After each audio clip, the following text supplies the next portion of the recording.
Hello, my beautiful friends, my fellow seekers, my fellow voyagers in this mysterious life that keeps unfolding. It is that time again, it is that season again when we reconnect with our dear friend Mercury and its journey in the visual spectacle that is retrograde. This happens, every 4 months? It's woven into the fabric of every single year. It's woven into the fabric of how we live our lives. And it's often a transit. I think a lot of us, it's like the first way we hear about astrology these days, right? Like it's the most popular. It's the one that's the most posted about, the most memeified. It's there. It's very present as a joke. And I think that is maybe one of its greatest contributions is the number of jokes that we can tell using Mercury retrograde. But I think it's also probably one of the most misunderstood and misrepresented transits and energies that we ever see. And those of you who've been with me for a while know I have my own take on this. And I like to really sit down at the beginning of every Mercury retrograde and really set us up to work with the archetype of Mercury, to work with the energetics of this, and to really set us up to be in communion with it. Because just thinking about the energetics of Mercury and the archetype of Mercury, this is the messenger. And for me, this is the thread that weaves everything together. This is the thread, this energetic is the thread that allows us to weave the hidden and the unseen with the physical and the present and all the different aspects of ourselves. It's the go-between all of these different aspects of ourselves, aspects of our lives. It is what allows us to have communion and conversation and communication. And it rules two signs that I think really represent this. It rules Gemini, the storytellers, the social connective threads in our culture, and Virgo, the detail-oriented, service-oriented, divine union energy. So Mercury plays a really, really important role in everything that we do. It also spends like a good portion of every single year either in pre-shadow, which is the phase right before the retrograde itself, or the post-shadow phase. And so this is really an important organic, ornate part, or an innate part of our energetic year every single year. And yet so many of us have been taught that this is about miscommunication, bad communication, failures when it comes to planes and travel and our equipment. And I think that's the very superficial, top layer discussion about this energy. What's really going on here when we're thinking about the archetypal importance of this visual display, because the planet itself isn't actually going retrograde, it's just our perspective of it, right? Is that this is about stepping out of non-linear time and non-linear production. It's about stepping outside of a very mechanized version of the world that we've been in for the last few hundred years and working with a more rhythmic, circular energetic. And because we've been taught that this is less valuable and this is going to cause stress and strain and cause us to feel disconnected and discombobulated and it's going to cause things to go wrong, I think there is where a lot of the teachings about this come in, where it really reflects our discomfort with nonlinear thinking, nonlinear healing, nonlinear growing, even though that's really the way that we do everything. So right off the bat, I just want to say that. I also want to say Mercury retrograde, I always say this, but I like to preface this. It became popular in the last 50 or 60 years. It wasn't as essential of a transit in much earlier versions of astrology. It really has been a trend in our culture, and I think it reflects this discomfort with the nonlinear and the non-productive and the way that we commune with our souls and our becoming. I also think every Mercury retrograde is such an amazing opportunity to catch up with our own growth, to understand how we have evolved and changed, to incorporate anything that we need to incorporate, and to allow ourselves space to breathe a little bit. So I'm actually more of a fan of this energy than not. I think it's really, really beautiful. And the less that we get into superstitious loops about this, the more we're going to be able to actually benefit from the beautiful waves of this energy. So let's get into this specific Mercury retrograde and feel it out. So this Mercury retrograde is going to be split between two signs. It's going to start on September 9th in Libra and move back through Libra until September 23rd. And then Mercury will move into Virgo and stay retrograding back through Virgo until October 2nd. So we're splitting it between two signs pretty evenly, really, now that I look at it. And this is going to give it a little bit of two flavors, help us cross some bridges, help us to connect some dots. So the first half of this Mercury retrograde is going to be in Libra, September 9th through the 23rd. And here are some of the main themes we're going to be noticing as we move through this. And these are things that I think are so powerful to work with. One, the classic, being impeccable with your word. You know, Libra is an air sign, so communication is always going to be in there, right? And Libra is also the sign of ourselves and the other, and how we commune, how we create balance and clarity and connection with ourselves and others, and how we understand ourselves through the experience of others. Right? That is such an important part of being here in this world, is experiencing ourselves through others, experiencing ourselves through the relationships we build.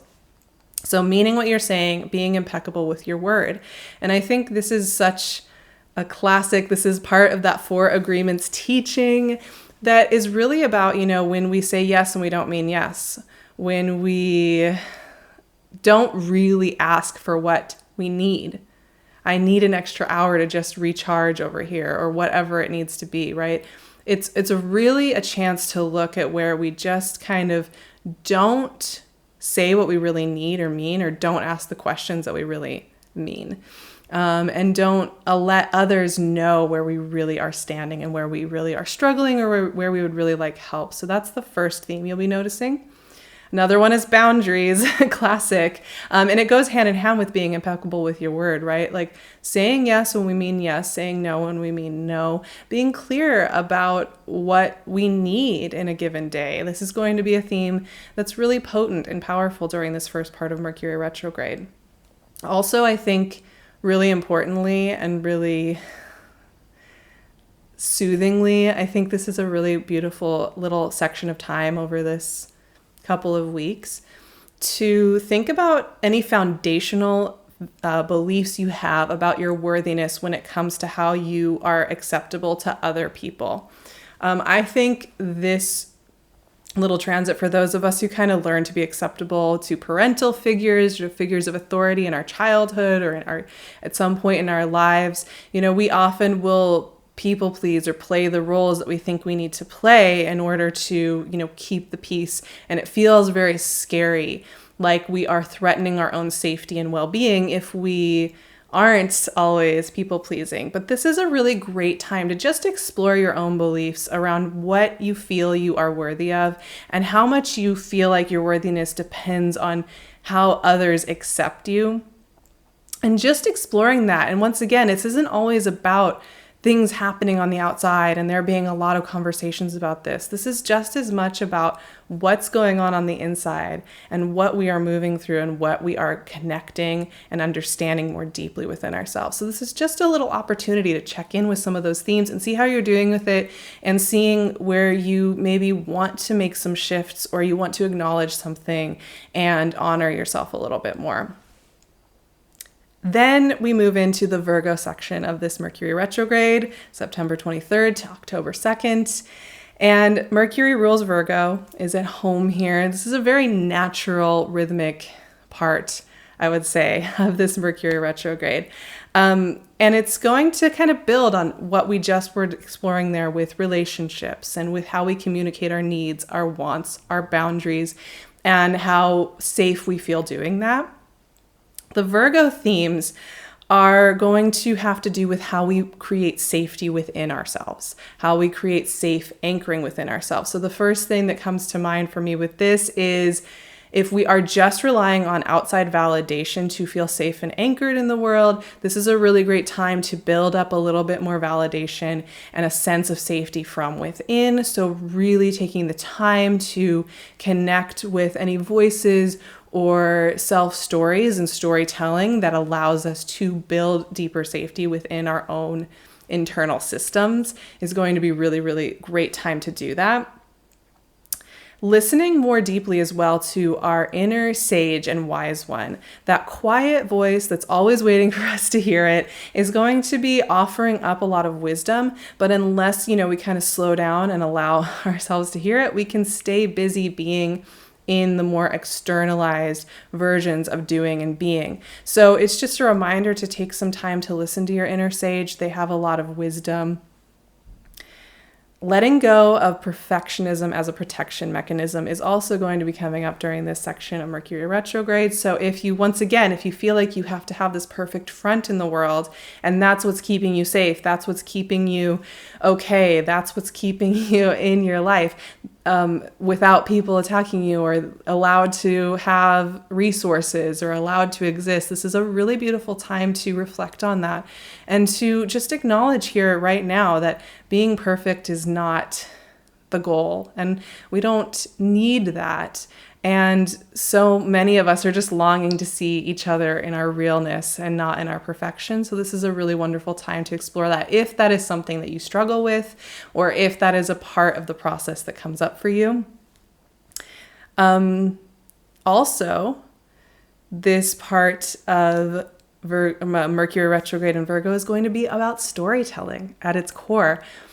So, I've been kind of talking about some heavier themes about our self-value and the way that we define our worthiness to exist in this world based on how we project ourselves out into the world and say, this is who I am and this is why it's okay for me to exist. And those are heavy topics. But I do want to say this about Mercury retrograde in general. This is a really wonderful time to explore storytelling.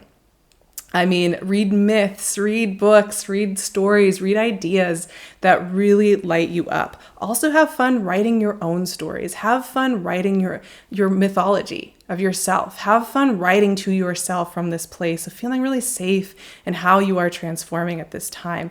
And enjoy the creative juiciness of that. However you want to storytell, have fun with it.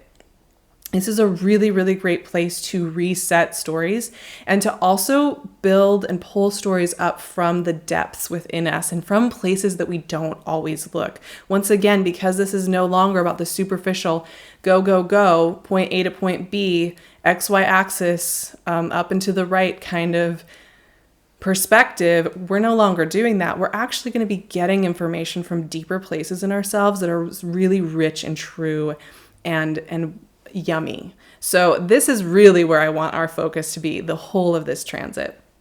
And finally, I think one of the final things as we kind of wrap up this Mercury retrograde, it stations direct on October 2nd and then starts to move forward again through Virgo. So into October, what do you want to give back? What do you want to put out there in the world once we close out this transit?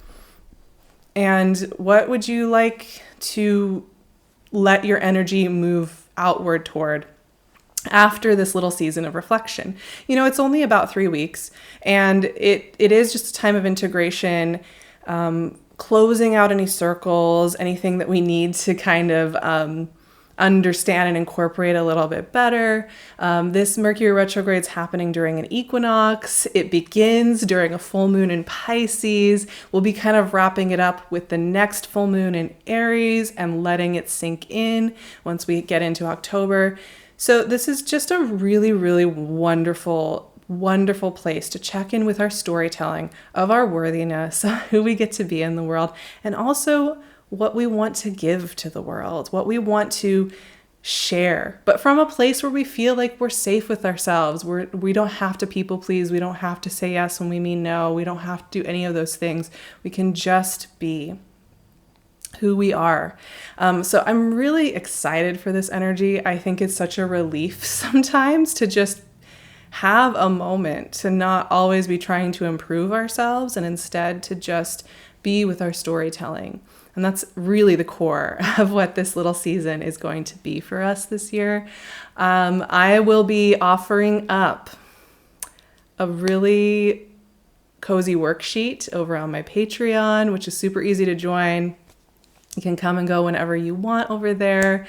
I'd love to have you in our community. I think I'll also probably activate this Mercury retrograde, check in with it.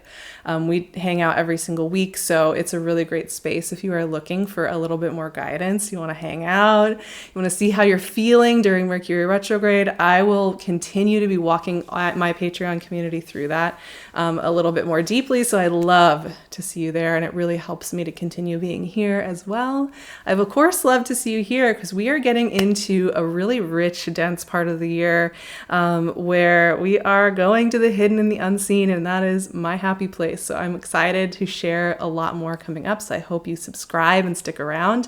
And I'd love to see you on my Instagram as well. So I'll leave all the ways to find me in the description so you know where to catch me around. And I am so appreciative of everybody who is here with me, and have a beautiful, powerful, integrative, nourishing Mercury retrograde. I will see you probably in the midst of that, exploring what we're doing here.